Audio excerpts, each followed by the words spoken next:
Hello, this is Lori McGilvery, Director and Chairman of reMODEL International. In a moment, you will hear from founder and CEO James LaTrobe-Bateman. For over 17 years, reMODEL have very successfully helped people globally take their manufacturing operations to the next level and beyond by optimizing operations from the whole. James developed and has been using this unique methodology for over 30 years now. From single-site operations to multi-site multinationals, we are very passionate to help you better understand and laser focus on your operation. Today we will be talking about the hugely debated question, do we improve or redesign? I'll turn it over to James from here. He is truly the guru of operations optimization from the whole. Hello, this is James. We're going to visualize the difference between improving your current manufacturing operation and some kind of redesign of it. On the left we have unit manufacturing cost starting at about 37. Clearly the goal is to try and make that less. On the bottom we have time going from left to right, and up here we have a clock which tells us where we've got to in time. There are three options: improving what we've got, which is the orange, some kind of redesign, which is the green, and the red, which is a combination of a bit of both of those. Let's just run a race and see how they compare. Off we go. Improving current goes into a quick lead, but redesign is coming from behind very fast and overtakes it, and then by the time you get to the finishing post, redesign gets there at a lower cost for a lower cost. If you look at the size of the bubble, this represents the total of capital and project engineering expense. Let me just do that again, because that happened all very quickly. Off we go.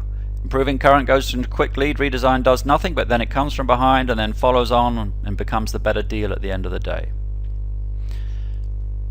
Let's take a look at those one at a time. Starting with improving the current. Wind the clock back to the beginning. Off we go. Very quick improvement to start with. This is the low-hanging fruit, but then it gets harder and harder and harder to make improvements until the very end, where we spent a lot of money and not got much further than where we were when we were there.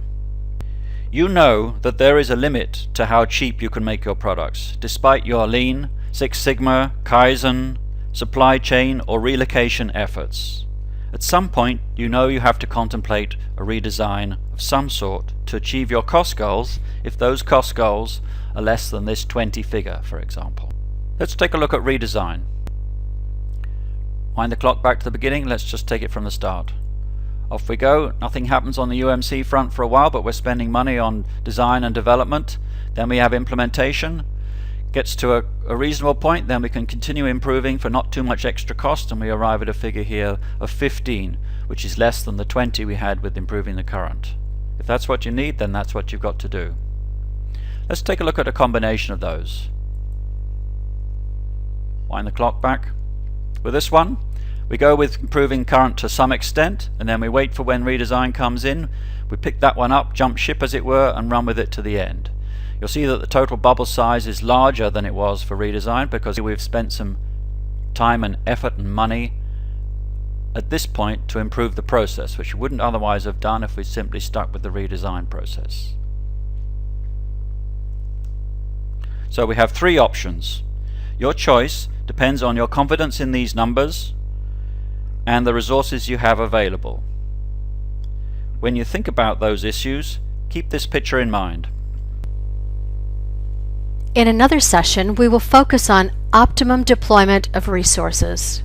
You can learn more by visiting our website, remodelinternational.com. You will also find our book there called Bridge of Faith for Manufacturing Operations.